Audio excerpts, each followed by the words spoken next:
Mas fica tranquilos, não tem problema nenhum, Renato. Vamos conversar um pouquinho sobre essas empresas aí que negociam commodities, né, para poder ter que teve aí grande crescimento nesses últimos meses. Nesse ano, a demanda pelas matérias-primas também deve continuar em um ritmo muito importante. Vocês, a nós, estão falando aí sobre um super ciclo de commodities. Eu queria que você falasse um pouco sobre isso e, claro, também sobre as expectativas. Não poderia ser diferente. Quais são as expectativas de vocês da Nord aí para esse ano de 2021? Legal. Então, assim, sobre o super ciclo de commodities, especificamente, né, essa é uma tese que não é minha, estou aqui divulgando a tese, que é uma tese do Ricardo Schweitzer, que é meu sócio, né, ele cobre empresas voltadas para dividendos, mas também empresas small caps e empresas que a gente fala que estão em processo de reestruturação, né? Dentro dessas classes todas, né, a gente vê um setor especificamente, que é o setor de commodities, né, que é um setor que ficou muito largado aí durante bastante tempo, por conta do ciclo realmente, né? O ciclo de commodities, ele tem um ciclo assim mais longo, né, que é um ciclo é claro, primeiro atividade econômica, né? Então a atividade econômica ao longo dos últimos anos veio arrefecendo, né, nas principais economias e tudo mais, e também a gente teve durante bastante tempo um ciclo de investimento muito grande, né? Então o preço das commodities também está de alguma forma relacionado à capacidade deste mercado, né? A capacidade dos players de entregar essas commodities mesmo, né? Então, o que aconteceu é que a gente passou por um ciclo de investimento bastante grande. Eu acho que agora as grandes empresas brasileiras estão bem posicionadas, ou seja, a maior parte do ciclo de investimento já foi feito, né? A gente teve aí uma queda, vamos dizer assim, na atividade mundial durante bastante tempo. A gente entende que a gente pode ter daqui para frente um ciclo melhor, né, um ciclo virtuoso. E aí as condições brasileiras são muito boas, né, porque as empresas brasileiras são muito bem posicionadas em termos de em relação ao mundo, né, os custos em reais, receitas em dólar, isso por si só já é uma boa vantagem competitiva, né? E então, assim, a gente acha que na Bolsa Brasileira tem boas oportunidades, não só quando a gente fala de commodities na Bolsa Brasileira, a gente está falando de minério, né? A gente está falando também de papel e celulose, a gente está falando das empresas de proteína. Então, hoje à tarde até a gente vai falar com mais detalhes, né?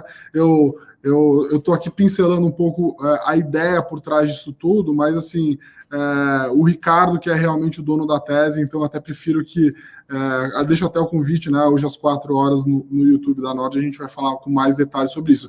Mas em linhas gerais é isso, a gente acha que o que aconteceu também, né? A gente tem que olhar a questão macro, né? Mas também a questão micro das empresas, e eu acho que tem um detalhe importante que é o preço, tá? Então, assim, o Saravalli também deve acompanhar isso bem de perto, né? Então, assim, se você pegar os índices da Bolsa, tanto lá fora quanto aqui, né? Então, a gente está falando basicamente o que levou a Bolsa Americana a subir, né, nesses últimos tempos foi tecnologia, basicamente.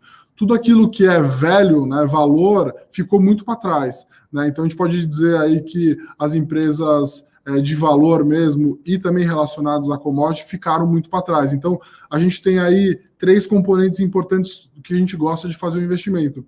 A gente tem um cenário macro que pode ser melhor, a gente tem um micro das empresas muito bom e a gente tem um preço muito bom, né? Então, acho que o técnico aí também, de alguma forma, também ajuda, né? Então, a gente levantou essa tese aí em setembro, de lá para cá a gente já começou a ver alguma recuperação, mas aqui acho que de setembro para cá também tudo subiu. Commodities já subiu, as empresas de commodities no Brasil já subiram um pouco, mas eu fico até contente de falar sobre isso agora, porque não subiram tanto ainda, então acho que ainda tem oportunidade, né? Então acho que essa é um pouco a nossa visão a respeito desse assunto especificamente. Aliás, o Marco Saravalli, dias atrás, ele chamou atenção nas redes sociais, né, Marco? Você postou no Instagram justamente um dia que vários papéis aí desse setor de commodities ficaram em alta, né? Sim, sim. O Saravalli até estava falando uma coisa antes, eu estava assistindo aí vocês sobre essa questão da rotação, né? A rotação. Evidentemente que quando você tem a bolsa aí na casa de 60 mil pontos, né, 70 mil pontos, meio que tudo tá barato, né? Tudo tá barato. Então, assim, tudo caiu muito. As coisas, inclusive, entraram numa vala comum, assim, de desespero, né? E aí, à medida que a bolsa vai para 120 mil pontos, você precisa, de alguma forma, ser muito mais seletivo, né? Porque as oportunidades ainda existem, mas elas são muito menores, né? Então, o Savaravali estava falando de rotação. Eu acredito muito em rotação, né? Eu acredito muito que 2021 eu acho que pode ser um ano bom para alguns papéis. Eu acho que pode ser um ano ruim para a bolsa, né? De alguma forma, porque o índice ele é basicamente ali 60%, 70%, 3 setores. Então, de alguma forma, a gente pode estar muito concentrado aí em alguns casos específicos, né? A Bolsa Brasileira é muito concentrada, e eu acho que o 2021 vai ser bom para quem souber selecionar as boas empresas, ainda em preços atrativos, e que tem as próprias histórias, né? As próprias histórias de crescimento. Existem algumas empresas da Bolsa Brasileira que estão crescendo independentemente da economia, né? Então, acho que isso é um ponto importante aí que a gente gosta sempre de falar. Ô, Renato, bom dia, obrigado pela presença aí. Feliz ano novo para todo mundo, para todos do time da Norte. O Renato, a gente só descobre que mudou Tem muita gente falando que 2020 não acabou ainda, né? Mas depois que eu olhei para o seu cabelo, eu falei, não, realmente estamos em 2021, né?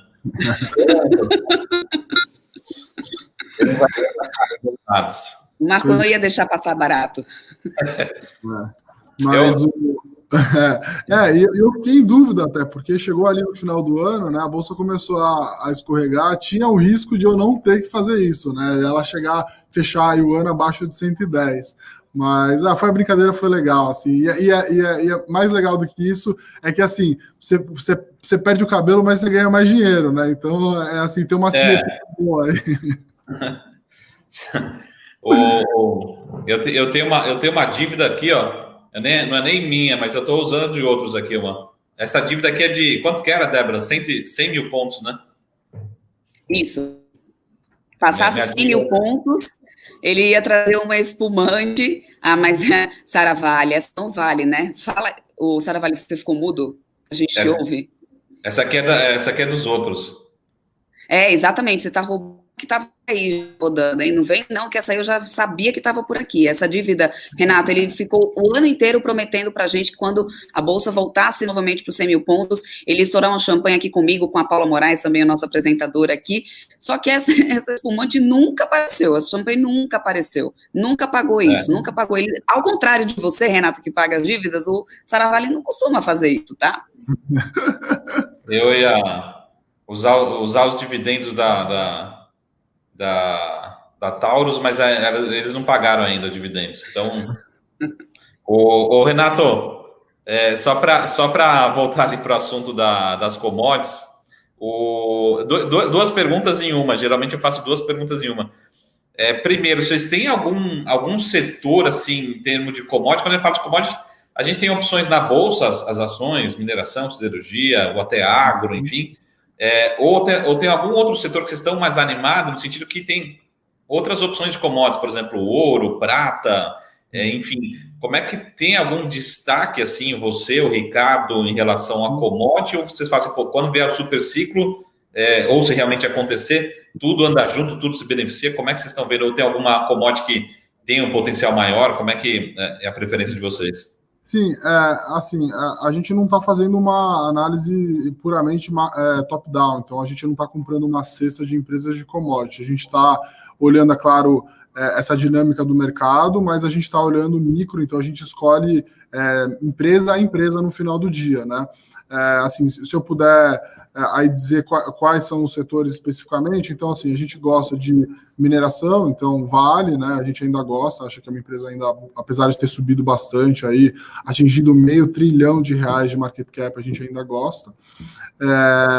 A gente gosta de papel celulose, então Suzano, tem CLC, Agrícola, tem Rail, né, que é uma empresa que é do setor de commodity, né, distribui commodity de alguma forma.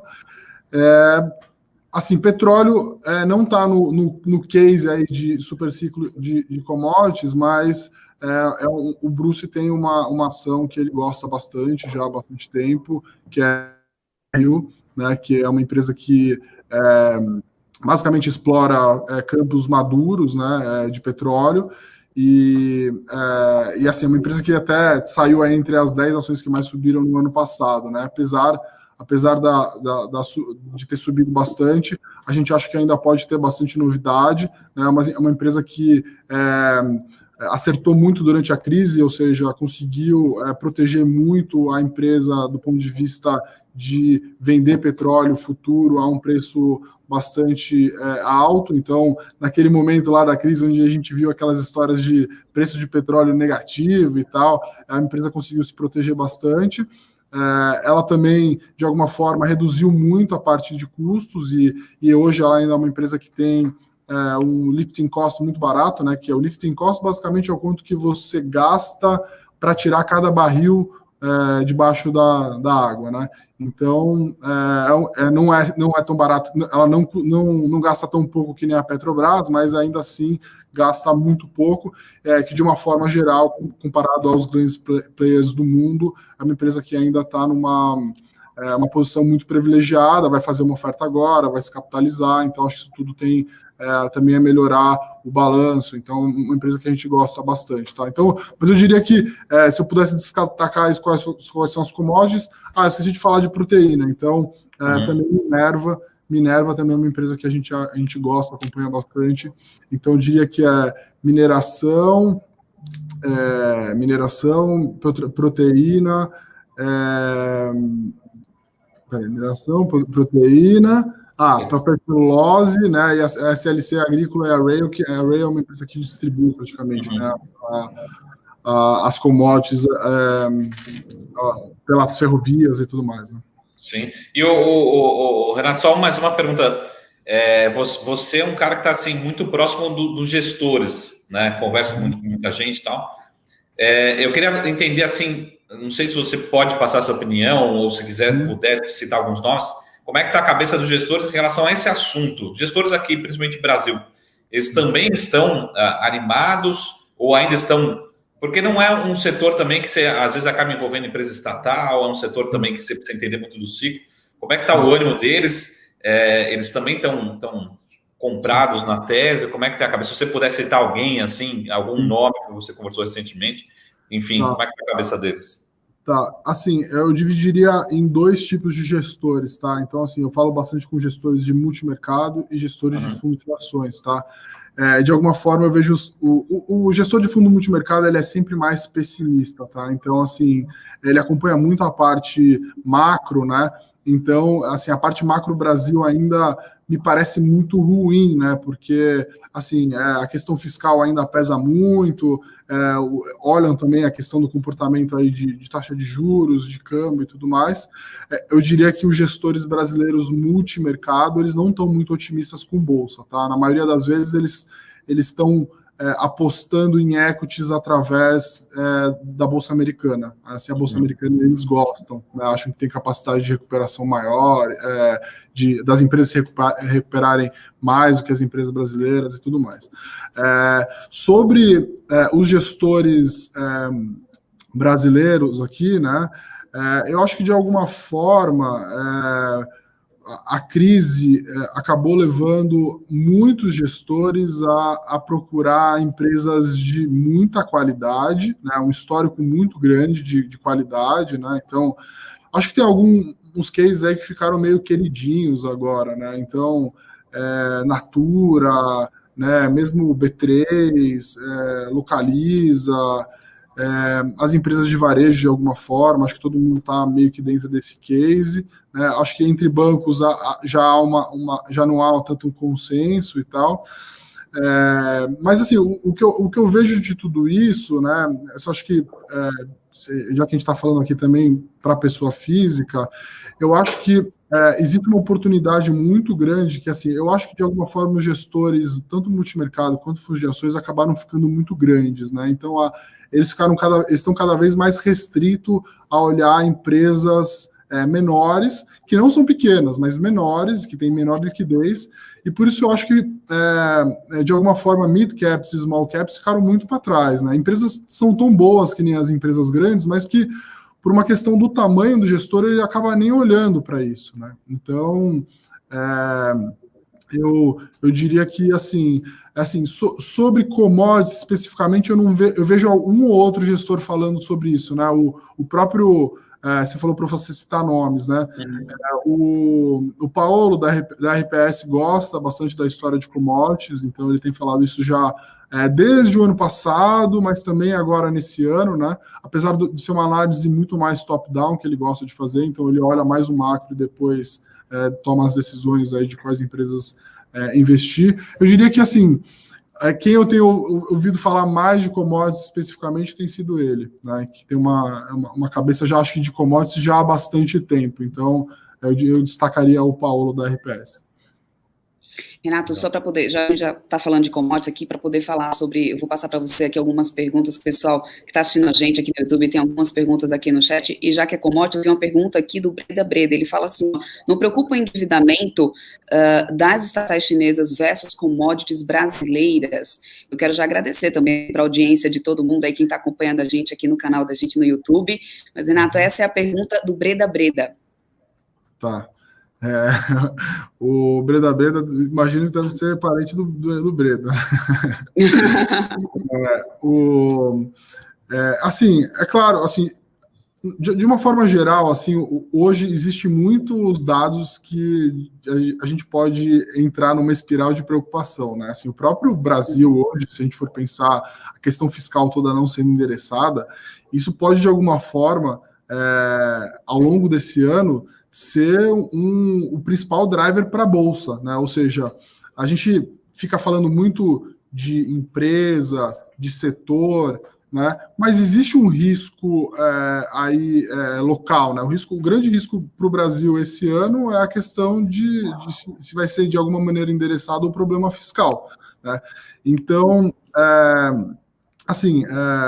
é claro, os países todos se endividaram muito, as empresas também ficaram bastante endividadas com tudo que aconteceu ao longo do ano passado, né? O que a gente tem que, às vezes, tentar separar é o seguinte, tá? É assim, as boas empresas, né, as empresas que têm vantagens competitivas muito claras, né, no momento de crise, a gente pode até ver as ações caindo de alguma forma.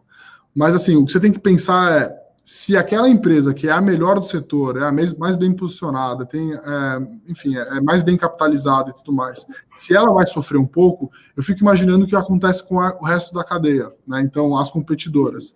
E isso é o que aconteceu bastante em 2020, né? Isso é o que acontece em geral com as empresas que estão bem posicionadas. As crises deixam essas empresas mais fortes, né? Então, eu vejo que, assim, se você falar, vai ter uma nova crise aí, de alguma forma as economias foram impulsionadas muito pelos auxílios e tudo mais, o ano que vem, quando voltar, acabar os auxílios, a gente pode ter algum tipo de desaceleração da economia. Pode, tudo bem, mas assim, você tem que pensar ainda assim que o ser humano, de alguma forma, vai consumir os ativos, commodities, como um todo, e algumas empresas vão estar melhor posicionadas do que outras, né? Então, a gente não se preocupa muito com volatilidade de notícia, com volatilidade principalmente política e também de dados econômicos. A gente tenta olhar realmente as avenidas de crescimento de cada negócio, né? Acho que essa é a vantagem, de alguma forma, do que a gente faz aqui, né? O Pedro Sherman falou uma coisa legal outro dia, que é, de alguma forma, algo que eu falo bastante para os clientes aqui, né? Se você tivesse pego um jornal, se lá em 2005 tivesse pego um jornal de 2020, né? E você viu que a Dilma foi presidente, sofreu impeachment, o Temer assumiu por 2 meses, depois veio o Bolsonaro, que era um deputado que ninguém conhecia, que de 2 anos depois fez muito pouco, né, do que a gente esperava. Provavelmente lá em 2015 você não faria nada, você falaria assim, eu não vou investir no Brasil nem a pau, né, não vou investir em ações, deve ser um negócio muito arriscado, né. Se você olhar o crescimento do Brasil dos últimos 10 anos, foi por volta de 1% ao ano, você vai falar, olha, como é que eu vou investir em ações se o crescimento do Brasil vai crescer mais ou menos 1%? É um crescimento basicamente populacional, né, vegetativo. E ainda assim você teve vários casos de empresas que se multiplicaram por 5, 10, 20, 30, 40, porque as empresas têm essa vantagem, elas podem contar a sua própria história, né, no final das contas. Então, é um pouco isso que a gente tenta separar, né? As notícias são importantes, são relevantes, mas assim, eu acho que o mais importante de tudo, quando você vai analisar a bolsa, é você procurar se as empresas podem construir a sua própria história, né, apesar dos ruídos aí, né, de política e economia também. E falando já sobre esses ruídos de política e economia, tem mais uma pergunta aqui que envolve justamente isso, né? A China, a pergunta do João Pedro Biaso, lá que está lá no nosso chat no YouTube, ele fala assim: a China pode se aproximar mais dos Estados Unidos e deixar de comprar alguns produtos no Brasil, já que a relação não está a relação não está boa aí agora com Biden? Você acredita nisso, Renato? Desculpa, eu não entendi o começo da pergunta. Se você puder repetir. Repito para você, sem problemas. A pergunta é do João Pedro, tá? Ele fala assim: a China pode se aproximar mais dos Estados Unidos e deixar de comprar alguns produtos do Brasil, já que a relação não está boa agora com Biden? A minha resposta é super sincera, não faço a menor ideia, tá? Assim, eu acho que... Meu ter bola de cristal, né? Seria uma hora dessas, né? Porque a gente não sabe ainda muito como é que vai ficar o posicionamento das relações, nem do Brasil com os Estados Unidos, né? Acredito que nem da China, não dá pra gente saber agora, ainda está muito cedo, né? Sim. Se eu disser que eu, apesar de trabalhar com isso 24 horas por dia, né? Essa é minha vida, meu negócio, assim, às vezes eu fico 2, 3 dias sem olhar a notícia do jornal. Acho que isso me atrapalha demais, assim, sabe? A gente, às vezes, acaba confundindo o chapéu do analista financeiro, do consultor de investimentos, para o chapéu do brasileiro, né?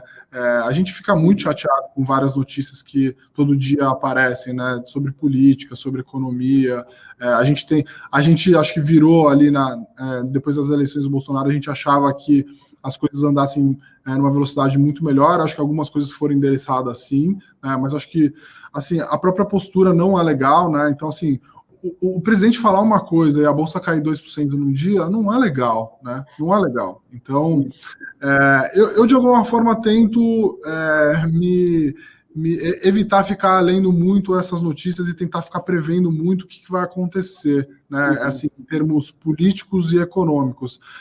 Tentar imaginar o que vai acontecer da política econômica da China e Estados Unidos, eu acho que é muito difícil, tá? Muito difícil. Então, assim, o que eu diria para ele é assim: tente investir em coisas que não dependam dessa questão, né? Onde eu posso investir meu dinheiro? Em ações de empresas que vão construir a sua própria história, né? Tem as suas próprias avenidas de crescimento, independente do que vai acontecer com a política, com a economia e também com as relações comerciais entre os países. Eu diria que é mais ou menos isso, né?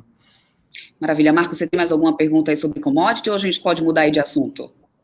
Não, só para terminar, mas eu vou deixar o convite aqui também, porque a gente sabe que na Nord tem uma equipe gigante aí de bons profissionais, e como o Bré deixou claro aqui também, que o especialista aqui é o Ricardo, então deixar o convite para o Ricardo, porque eu estou vendo aqui de novo, o Bré, mais um dia, porque é lógico que assim, o investidor de longo prazo, mas não adianta, né? Acho que você deve receber ligação todos os dias, todos os minutos, né?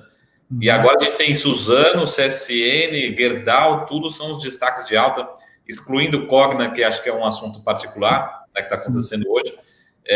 Mas eu acho que a gente tem um otimismo aí. Até uma pergunta que que acho que eu provavelmente talvez saiba a sua resposta, mas acho que foi o Murilo Falcão que fez a pergunta aqui no chat, que é o quanto que pode durar esse ciclo, né? Ou seja, será que a gente consegue ter uma previsibilidade que pode ser um ciclo assim que mais ou menos, fazendo um chute aqui também, foi o ciclo ali do primeiro governo Lula, né? Ou seja, 2012, foi até 2007, foi um ciclo bem grande, foram 5, 6, 7 anos grandes. Será que a gente pode ter, não só de intensidade, mas um período longo aí de performance no setor? Sim, sim. Eu acho que assim, os ciclos, em geral, são em torno de 5, 7 anos, tá? Eu diria que a gente poderia esperar algo em torno disso também, tá? Assim, mas, de novo, assim, o mercado realmente está muito dinâmico, né? Eu acho que aquele ciclo especificamente foi assim a tempestade perfeita, né? Até para o governo Lula, né? Até pelo sucesso do governo Lula, né? Então se tinha uma confluência ali de fatores muito bons, né? Um câmbio muito depreciado, né? Então eu acho que sim, pode ser um ciclo aí de 5, 7 anos, com certeza.